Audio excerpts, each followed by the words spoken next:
Welcome back to part 2 of my gate build. I already designed this bad boy, but now it's time to build it. Luckily, my dad's here visiting and is down to help out. We started by cutting 2x4s to create the frame of our gate, and that part was easy peasy.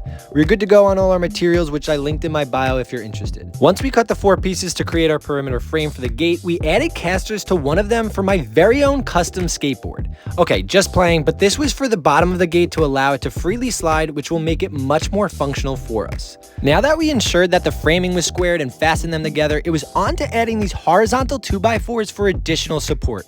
We screwed those in, flipped our gate, and spun it around, and it was time to start adding our 1-inch balusters.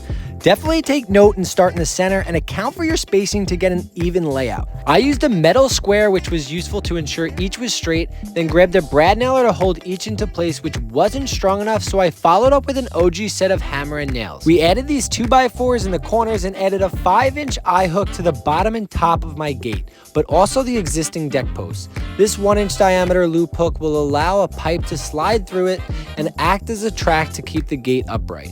I started to add this lock and quickly realized that this was not the move.